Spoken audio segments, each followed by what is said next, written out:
উনি তখন একটা গামছা জড়িয়ে আছেন। ঠাকুরঘরের এক কোণে মেঝেতে শাড়ি, পেটিকোট, ব্লাউজ পরে আছে। মনে হয় স্নান সেরেছে। আমাকে দেখে কোনো মতে গামছা ঠিক করে দরজার আড়ালে চলে গেল। রাতে একটু পর বুঝতে পারলাম গরমের কারণে জেঠিমা শুধু পেটিকোট পরেছে, বালিশের পাশে ব্লাউজ রাখা। সেদিন ঘুমের মধ্যে যা হলো তা কোনো দিন ভুলব না। আমি ভানু, সবে উচ্চ মাধ্যমিক দিয়েছি। আমরা তখন পশ্চিমবঙ্গের বাইরে থাকতাম। বাবা বাইরে থাকার জন্য আমাদের দেশের বাড়ির সঙ্গে আমাদের সেই রকম কোনো যোগাযোগ ছিল না। প্রায় ৮ বছর আমরা আমাদের দেশের বাড়ি মানে মেদিনীপুরের এক ছোট গ্রামে যাইনি। আমার সদ্য মাধ্যমিক পরীক্ষা শেষ হয়েছে, সামনে দাবার উচ্চ মাধ্যমিক। এমন সময় জ্যাঠামশাইয়ের চিঠি এলো যে আমার ছোট জ্যাঠতুতো দাদার বিয়ে। আমরা যেন সবাই দেশের বাড়ি যাই। বাবা মা নিজেরা আলোচনা করে ঠিক করলো যে আমাকে একাই পাঠাবে, কেননা আমি যথেষ্ট বড় হয়েছি। তাই একটা সোনার হার আমার হাতে দিয়ে সাবধানে রাখতে বলে বাবা আমাকে ট্রেনে চড়িয়ে দিলেন। সঙ্গে জ্যাঠাকে একটা চিঠিও দিলেন, যাতে ফেরার সময় আমাকে যেন কেউ ট্রেনে তুলে দেয়। প্রায় ঠিক সময়ে মেদিনীপুর পৌঁছে দেখি এক ভদ্রলোক আমার নাম লেখা কাগজ নিয়ে দাঁড়িয়ে আছে। বয়স প্রায় ২৮-৩০ হবে। ও বাবা, পরিচয় হবার পর জানলাম উনি আমার জাট্টুতো মেজদা। মেজদার সাথে বাসে করে গ্রামের বাড়ি যেতে যেতে অনেক কথা হলো। অনেক দিন পর গ্রামে যাচ্ছি, প্রায় কিছুই চিনি না। সেই বোধহয় ক্লাস 2 বা 3তে পড়ার সময় একবার এসেছিলাম। প্রায় ঘণ্টাখানেক বাসে যাওয়ার পর এক জায়গায় নেমে আরও প্রায় 2 কিলোমিটার হেঁটে বাড়ি পৌঁছালাম। তখন বিকাল। আমাকে দেখেই সবাই হৈ হৈ করে দেখতে ভিড় করল। আমি তো কাউকেই চিনি না। এমন সময় জেঠিমা বলতে বলতে এলো, সর সর, সবাই সরে যা, দেখি দেখি। ও মা, আমার ভানু কত বড় হয়ে গেছে, আর কি সুন্দর! কতটুকু দেখেছি বাবা তোকে, আর আজ কি দেখছি! এবার তোমার বিয়ে হয়ে গেলেই তোমার পালা। হারে, তোরা কি এই বুড়ো বুড়িকে একদম ভুলে গেলি যে, আশাই ছেড়ে দিলি? চল চল, আগে হাত পা ধুয়ে কিছু খেয়ে নে, মুখটা তো একদম শুকিয়ে গেছে। আমি লজ্জা লজ্জা মুখ করে হাত পা ধুয়ে খেতে বসি। মুড়ি, নারকেল কোড়া আর মিষ্টি। গ্রামে মাটির বাড়ি আর বিদ্যুৎ নেই। জেঠিমা হাত পাখা নিয়ে আমাকে হাওয়া করতে করতে যত্ন করে খাওয়াতে থাকেন। বাড়ির সব আত্মীয়দের সাথে পরিচয় করান। আমার জেঠিমাকে দেখতে খুব সুন্দর। হাইট 5 ফুট হবে, ফর্সা গায়ের রং, নাক আর ঠোঁট একটু মোটা, মাথায় কাঁচা পাকা চুল, কপালে একটা বিশাল সিঁদুরের টিপ, একটা লাল পাড় সাদা বুটি দেওয়া শাড়ি, টাইট পুরনো ব্লাউজ পরা, মাথায় আধঘোমটা দেয়া। মাটিতে বসে উনি আমাকে আমার বাড়ির কথা জিজ্ঞাসা করতে লাগলেন। এবার জ্যাঠামশাই এলেন। উনি প্রায় 6 ফুট লম্বা, কিন্তু কালো কুচকুচে আর খুব রোগা। ওনার সাথেও অনেক কথা হলো। পরের দিন বিয়ে, তাই সবাই ব্যস্ত। ছোড়দার সাথে একটু গ্রামে ঘুরে রাত 8টার মধ্যে বাড়ি ফিরে এলাম। কাল সকাল সকাল উঠতে হবে, তাই 9:30-এর মধ্যে সবাই খেয়ে ঘুমোতে গেলাম। আমাদের মাটির দোতলা বাড়ি, কিন্তু অনেক ঘর। একটা ঘরে আমার সবার মাগস্থা হলো। ফ্যান নেই, তারপর সুতির মশারির মধ্যে খুব গরম, কিন্তু ক্লান্ত থাকায় একটু পরেই আমার ঘুম এসে গেল। আধো ঘুমে মনে হলো কেউ যেন আমায় বাতাস করছে। ঘুমের ঘোরে শুনতে পেলাম বৃষ্টি নেমেছে, টিনের চালে ঝমঝম করে আওয়াজ। আমি গভীর ঘুমে তলিয়ে গেলাম। মাঝ রাতে হঠাৎ ঘুম ভেঙে গেল। বাইরে তখনও ঝমঝম করে টিনের চালে বৃষ্টির আওয়াজ হচ্ছে। ঘরের মধ্যে আধো আলো আধো অন্ধকারে একটা আবছায়া মায়াবী পরিবেশ। কেমন যেন একটা ভ্যাপসা গরম লাগছে। এপাশ থেকে ওপাশ ফিরে শুতেই মনে হলো কেউ একজন আমার পাশে শুয়ে নাক ডাকছে। অন্ধকারে কিছুই বুঝতে পারছি না, শুধু নাক ডাকার শব্দ। এমন সময় গাছের কতবেলের সাথে কয়েকবার ধাক্কা লাগলো। এতেই কেমন যেন ঘামড়ে গেলাম আমি। একটু পর বুঝতে পারলাম পাশে যে ঘুমিয়ে নাক ডাকছে সে গরমের কারণে শুধু পেটিকোট পরেছে, বালিশের পাশে ব্লাউজ রাখা। আচমকা উনি নাক ডাকা থামাতেই আমি তড়িঘড়ি সাবধান হয়ে যাই। ভাবি উনি জেগে গেলেন নয়তো। এমন সময় বলে উঠল, কিরে ভানু, কিছু হয়েছে নাকি? আমি চমকে উঠলাম। এ কি, আমার পাশে আমার নিজের জেঠিমা শুয়েছিলেন।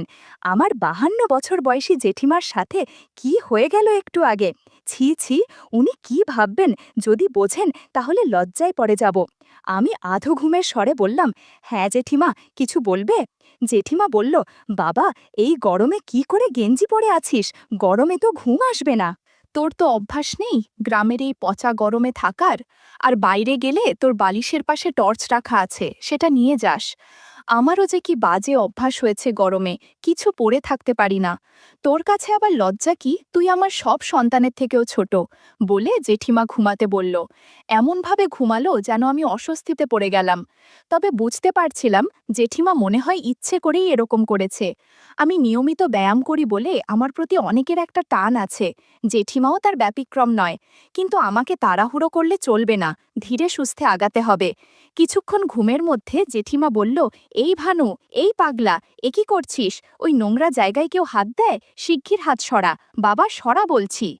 বন্ধুরা, ইউটিউবের কড়া নিয়মের কারণে কিছু বিষয় সরাসরি বলা যাচ্ছে না। তোমরা কমেন্টে দেয়া লিঙ্ক থেকে আমার ওয়েবসাইট ভিজিট করো, সেখানে একদম খোলামেলা গল্প দেয়া আছে। আমি কোনো বারণ শুনলাম না। জেঠিমার প্রতি কেমন একটা মায়া হলো। জ্যাঠা বয়সের কারণে বুড়ো হয়ে গেছে, এমন আগের মতো কিছুই পারে না। আসলে গ্রামের কালচারটাই এমন, বয়স্ক লোকের সাথে মেয়েদের বিয়ে দেয়, সংসার করে, কিন্তু মেয়েদের অনেক কিছু না পাওয়াই রয়ে যায়। যেমন আমার জেঠিমা, তার ভাব কায়দায় বুঝতে পারছিলাম সে সুখী না, তাই আমার সাথে গল্প করতে চায়। সুযোগ বুঝে আমিও গল্প করে নিলাম। একদিকে বৃষ্টি হচ্ছে, অন্যদিকে আমরা গল্প করছি। জেঠিমা বলল যে, বাবা এখন গাছের কত বেল খেয়ে নে, এরপর গুড়ের রস খাস। জেঠিমার কথায় আর না করলাম না। ঘণ্টাখানেক কেটে গেল। আমি বললাম, জেঠিমা জাদুর লাঠির আশীর্বাদের প্রসাদ খেয়ে নাও। জেঠিমা খুব যত্ন করে প্রসাদ খেলো, একটুও অপচয় করল না। এদিকে বৃষ্টি থেমে গিয়ে সারা ঘরে সূর্যের ঝকঝকে আলো আসতে শুরু করেছে। জেঠিমা বলল, ওমা, এ দেখি সকাল হয়ে গেছে। হায় ভগবান, তাড়াতাড়ি উঠে পড়ে ভানু। আমি উঠে আয়নার সামনে দাঁড়াই। ওদিকে জেঠিমা সব ঠিকঠাক করে রেডি হয়ে গেলেন। আয়নায় নিজের চেহারা দেখে অবাক হয়ে গেলাম। নাকে মুখে গুড়ের রস লেগে আছে। আয়নার আরও কাছে যেতে দেখি আমার দাড়িতে কয়েকটা বড় কোকড়ানো চুল লেগে আছে। জেঠিমা কতকাল ধরে চুল কাটে না কে জানে। গ্রামের মেয়েরা বা মহিলারা মনে হয় এত আধুনিক নয় যে সপ্তাহে সপ্তাহে চুল কাটবে। এসব ভাবতে ভাবতে নিজেকে গুছিয়ে নিলাম। অনেকক্ষণ ধরেই নিচের থেকে হইচইয়ের আওয়াজ ভেসে আসছিল। উলু আর শঙ্খের আওয়াজ শুনে জানলা দিয়ে নিচের উঠোনে দেখি দাদার গায়ে হলুদের পর্ব চলছে। প্রচুর মহিলারা একটা বাটি থেকে বাটা হলুদ নিয়ে একে অপরকে দিচ্ছে, হাসাহাসি করছে। ছেলেরাও যোগ দিয়েছে। জেঠিমাকে দেখি স্নান করে একটা লাল ব্লাউজ আর লাল পাড়, লাল ছোট ছোট বুটি দেওয়া একটা তাঁতের শাড়ি পরেছেন। কপাল জুড়ে একটা মস্ত বড় লাল টিপ পরেছেন, আর খুব হলুদ খেলছেন। ছোড়দা সারা গায়ে হলুদ মেছে মাঝে দাঁড়িয়ে মিটমিট করে হাসছে। জেঠিমার পাড়াতুতো বান্ধবীরাও ছোড়দাকে হলুদ দিচ্ছে, আর ওনার পানে কানে ফুসফুস করে কী সব বলে আর হাহা করে হাসছে। হঠাৎ দেখি জেঠিমা বাটি থেকে একটু হলুদ নিয়ে সিঁড়ির দিকে আসছেন। বুঝলাম যে উনি দোতলায় আসছেন। সবাই ব্যস্ত ছিল হলুদ খেলতে। দেখলাম ওনার ওপরে উঠে আসা কেউ লক্ষ্য করছে না। বারান্দায় ওনার ভারী পায়ের শব্দ পাচ্ছি, থপ থপ করে আমার ঘরের দিকে আসছে। আমি দরজার আড়ালে লুকোলাম। জেঠিমা খাটের দিকে এগোলেন। সুতির মশারি ফেলাই ছিল, তাই বাইরে থেকে দেখা যাচ্ছিল না ভেতরে কে আছে। উনি ফিসফিসিয়ে ডাকলেন, এই ভানু, কোথায় গেলি? আমি আস্তে করে ওনার পেছনে গিয়ে দাঁড়ালাম। উনি চমকে উঠলেন, এই ভানু, সাত সকালে কি করছিস? দরজা পুর খোলা, কেউ দেখে ফেললে মুশকিল হয়ে যাবে। জেঠিমার কথা শুনে আমি দরজা বন্ধ করে দেই। জেঠিমা ভয়ার্থ দৃষ্টিতে আমার দিকে তাকিয়ে বলল, এই ভানু, সাত সকালে কি শুরু করলি? এখন নিচে চল বাবা, কেউ এসে গেলে সর্বনাশ হয়ে যাবে। আমি বললাম, কিছুই হবে না জেঠিমা, সারা বাড়িকে সবাই বিয়ের অনুষ্ঠানে ব্যস্ত, সবাই হোলির মতো রং দিচ্ছে, চলো আমরাও হোলির মতো রং দেই, তবে একটু ভিন্নভাবে। তুমি জানলার দিয়ে তাকিয়ে থাকো, কেউ আসলে জানাবে। জেঠিমা সামান্য ঝুঁকে আমার কথা মতো জানলার দিকে তাকিয়ে রইল। আমি হোলি খেলতে শুরু করলাম। পিচকারি দিয়ে পানি দিচ্ছিলাম। ৩০ মিনিট পর দুজনে অনেক আনন্দ করলাম। সারা ঘর এলোমেলো হয়ে গেছে, মেঝেতে জায়গায় জায়গায় পিচকারির পানি পড়ে আছে। জেঠিমা বলল, এই ভানু, এবার অনেক হয়েছে, নিচের থেকে কেউ এসে যেতে পারে আমাকে এতক্ষণ না দেখে। আমি আর জেঠিমা ঘর গুছিয়ে নিলাম। জানালা দিয়ে নিচের দিকে তাকিয়ে দেখি গায়ে হলুদ পর্ব শেষ। তাড়াতাড়ি বেরোতে হবে বলে ছেলেরা পুকুরে স্নান করতে যাবার জন্য তৈরি হচ্ছে, আর মেয়েরা বাড়ির দুটো বাথরুমে যাচ্ছে। তাকে বললাম, জেঠিমা, এখন আর কেউ ওপরে আসবে বলে মনে হয় না, কেননা সবাই স্নান করে বড়যাত্রী যাবার জন্য ব্যস্ত। এখন কেউ এসে যদি তোমাকে জিজ্ঞেস করে আপনি কি করতে ওপরে এসেছিলেন, তাহলে কি জবাব দেবেন? বলে দিব স্নানের জন্য নতুন জামাকাপড় নিতে এসেছিলাম। এরপর জিভ ভেঙিয়ে বেরিয়ে নিচে যাবার আগে বললেন, তোকে পরে দেখে নেব ভানু। আমিও ধীরে ধীরে নিচের দিকে পা বাড়ালাম। বেলা প্রায় 11টা। জেঠিমা সদর দরজার দুটো পাল্লায় হাত দিয়ে সকল বরযাত্রীকে বিদায় দিচ্ছেন, সঙ্গে বর বেশি দাদাকেও। আমি পেট ব্যথার ভান করে ওপরের জানালা দিয়ে দেখছি শুধু। বরযাত্রী এবং বরের গাড়ি স্টার্ট হতেই আমি ধীর পায়ে সিঁড়ি দিয়ে নিচে নামতে থাকি। তখনও রিমঝিম করে বৃষ্টি ঝরছে। জেঠিমা অল্প ভিজে দুহাতে দরজার খিল লাগাচ্ছেন। আমি তার কাছে গিয়ে বললাম, এই জেঠিমা, নিজেকে আর বুড়ি আর কখনো বলবে না তো। আমার একদম ভালো লাগে না। আমার তোমাকেই ভালো লাগে, বুঝলে? আমি যতদিন এখানে থাকব ততদিন আমার যত্ন করবে। আমি এখানে আরও 2 দিন ছিলাম। এই 2 দিনে অনেক আনন্দ হয়ে জেঠিমার সাথে। তবে যেদিন বাড়িতে ফিরে যাব সেদিন জেঠিমা মন খারাপ করছিল। আমি ছাড়া এখন সে একা অনুভব করবে। রাতে তার ঘুম হবে না। এদিকে আমারও তার প্রতি একটা টান তৈরি হয়েছে। তবে যাওয়ার আগে জেঠিমাকে বলে এসেছিলাম, তোমার ক্ষেতের বেগুন অনেক বড়, আশা করি তোমার আর সমস্যা হবে না। বাড়ি ফিরে খুব অসহায় অবস্থায় দিন কাটছিল। এদিকে কলেজেও এখনও খোলেনি। সপ্তাহখানেক পর হঠাৎ একদিন মামা এসে হাজির। মা মামাকে আমার ছুটির কথা জানিয়ে লিখেছিল কোথাও বেড়াতে নিয়ে যেতে। দিদারও নাকি শরীর খুব খারাপ, ডাক্তার বলেছে কোথাও ঘুরতে যেতে। কিন্তু দাদু ব্যবসা ছেড়ে যাবেন না, তাই মামা আমাকে আর দিদাকে নিয়ে পুরী যাবেন ঠিক করেছেন। আমার বাবারও ছুটি নেই, তাই মামা আমাকে নিয়ে সেই দিনই কলকাতা রওনা হলেন। গমামা মায়ের থেকে অনেক ছোট। মায়ের বয়স যখন 42, তখন মামার বয়স মাত্র 26। মায়ের 16 বছর বয়সে ছোট মামা হন। আমি প্রায় বছর 5 বাদে মামার বাড়ি গেলাম। সবার সাথে পরিচয় হতে হতে অনেক সময় কেটে গেল। সন্ধ্যা হতে শুরু করেছে। বাড়ির ভেতরে গরম বলে বাইরে পূব দিকের পুকুর পাড়ে দাঁড়িয়ে হাওয়া খাচ্ছিলাম। এমন সময় বিল্টুর সাথে দেখা। বিল্টু মামাদের বাড়ির ঠিক পাশেই থাকে। সেই ছোটবেলায় মামা বাড়ি আসলে বিল্টুর সাথেই খেলতাম। অনেক দিন পর দেখা হওয়ায় আমাকে ওদের বাড়িতে নিয়ে গেল। উঠোনে সন্ধ্যাবেলা শাড়ি পরে দীপালি দেবী ঠাকুর ঘরে সন্ধ্যা দিচ্ছিলেন। উনি বিল্টুর মা। উনাকেও আমি জেঠিমা বলে ডাকি। এমন সময় বিল্টু হাঁক করতে করতে ঘরে এসে ঢুকল। উনি তখন একটা গামছা জড়িয়ে আছেন। ঠাকুর ঘরের এক কোণে শাড়ি, পেটিকোট, ব্লাউজ পরে আছে। এমনিতে উনি খুব ভক্তিমতী মহিলা। ঠাকুর পূজা না করে উনি জল গ্রহণ করেন না। এই সময়ে ওনাকে কেউ বিরক্ত করে না। কিন্তু বিল্টুর ডাকাডাকিতে রেগেই গেলেন। 3বার শাঁখে ফু দিয়ে ধীরে সুস্থে উঠে দাঁড়াতে গিয়ে গামছা অগোছালো হয়ে গেল। ষষ্ঠ ইন্দ্রিয়ের বশে দরজার দিকে তাকাতেই অস্বস্তিতে পড়ে গেলাম। জেঠিমা খেয়াল করল বাইরে বিল্টুর সাথে আমি দাঁড়িয়ে আছি। বিল্টু বলল, মা মা, দেখ কাকে নিয়ে এসেছি, বলো তো কে? জেঠিমা কোনো মতে গামছা ঠিক করে ঘরের একটু কোণের দিকে সরে গেল। জেঠিমা বলল, সত্যিই চিনতে পারছি না, ও কে বিল্টু?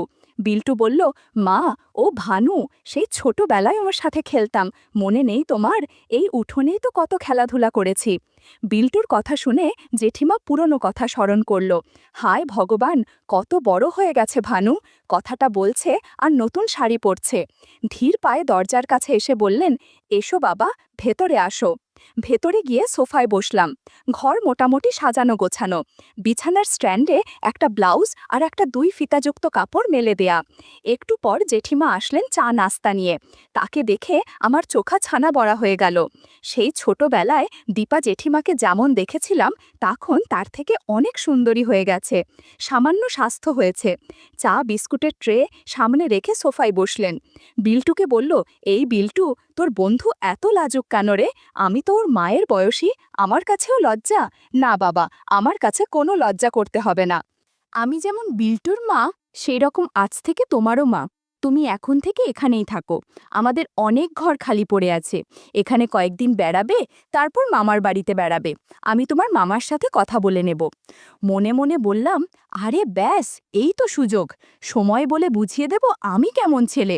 সারা বাড়িতে আমি একা আর বিল্টু থাকি। ওর বাবা দাদারা শহরে থাকে ব্যবসার জন্য। বৌমায়েরাও নিজেদের ছেলেমেয়ে নিয়ে ব্যস্ত। তুমি থাকলে দুটো কথা বলে বাঁচব।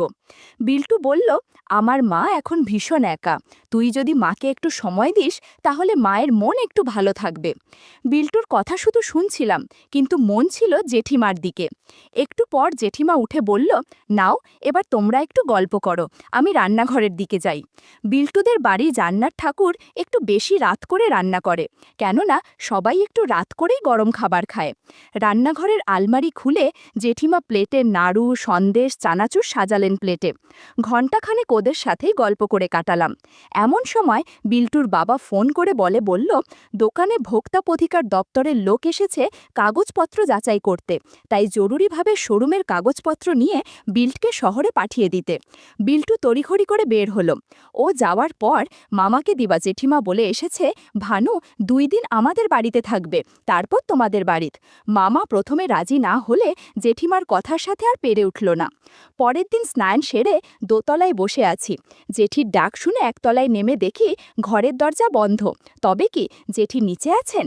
নামার আগে দরজার ফাঁকে চোখ দিতেই বিপদ ঘনিয়ে এলো। স্নান সেরে দাঁড়িয়ে আছে, কেমন যেন অনুভূতি হচ্ছিল। বন্ধুরা, এই ইউটিউবের কড়া নিয়মকানুনের জন্য কিছু ঘটনা সরাসরি বলা যাচ্ছে না। তোমরা কমেন্টে দেয়া লিঙ্ক থেকে আমার ওয়েবসাইট ভিজিট করো, সেখানে একদম খোলামেলা গল্প দেয়া আছে। সেই সময় জেঠিমা দরজা খুলে বলল, বাবা শোনো, জামাটা থাদে মেলে দিয়ে এসো। এই বলে আমার পাশ দিয়ে যাবার সময় বুঝতে পারলাম জেঠিমা শ্যাম্পু করেছে। দারুণ লাগছিল জেঠিমাকে। আমি জামা কাপড়ের বালতি হাতে নিয়ে সিঁড়ি ধরে উঠতে উঠতে ভাবলাম, না, এভাবে আর সময় নষ্ট করা যাবে না। আমি জামা কাপড় ছাদে মেলে দিচ্ছিলাম আর একটু আগের ঘটে যাওয়া ঘটনা স্মরণ করছিলাম। জামা কাপড় মেলে দিয়ে জেঠিমার ঘরের দিকে পা বাড়ালাম। ভর দুপুরে কেমন যেন শব্দ ভেসে আসছে। মনের মধ্যে কৌতূহল জাগল। দরজার মাঝে উকি দিতেই দেখি জেঠিমা ফোনে একটা সিনেমা দেখছে। তার হাতে একটা চিকন পারফিউমের বোতল, সেটা দিয়ে কি যেন করছে। নানান বিষয় মাথায় ঘুরছে, কিভাবে কি করব, কিন্তু ভাগ্য যেখানে সহায় সেখানে আটকায় কে। শেষ মুহূর্তে আমি ঘরে ঢুকে পড়লাম। আমাকে দেখে জেঠিমা বলে উঠল, হায় ভগবান, এ কি হলো? আমি বললাম, কিছু হবে না, তোমার মতো আরেক জেঠিমাও এই একই কথা বলেছে। এভাবে নিজে নিজে কষ্ট না করে আমাকে বলো, আমি তোমাকে সাহায্য করব। কথা শেষ না হতেই দেখি জেঠিমার ঠোঁটে হালকা হাসি আর চোখে তাকিয়ে আছে জাদুর লাঠির দিকে। বলল, আমাকে আশীর্বাদ কর ভানু, না হলে আমি তো মরেই যাব। আমি জাদুর লাঠি নিয়ে জেঠিমাকে আশীর্বাদ করলাম। জেঠিমা কান্না করতে শুরু করলো। বুঝতে পারলাম এটা আনন্দের কান্না। কান্নার সাথে সাথে অনেক কথা বকতে শুরু করলো, যেগুলো সরাসরি বলা যাচ্ছে না। বন্ধুরা, তোমরা কমেন্টে দেয়া লিঙ্ক থেকে আমার ওয়েবসাইট ভিজিট করো, সেখানে একদম খোলামেলা গল্প দেয়া আছে। জেঠিমার মুখের ভাষা শুনে আমি বললাম, চুপ করো, পাড়া প্রতিবেশী শুনতে পেলে অনেক ঝামেলা হবে। 50 মিনিট পর জেঠিমা শান্ত হলো।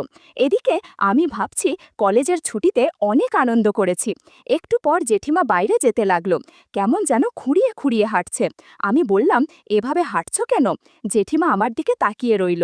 আমি বললাম, ও বুঝতে পেরেছি, এবার বুঝলে তো আমি লাজুক কিনা।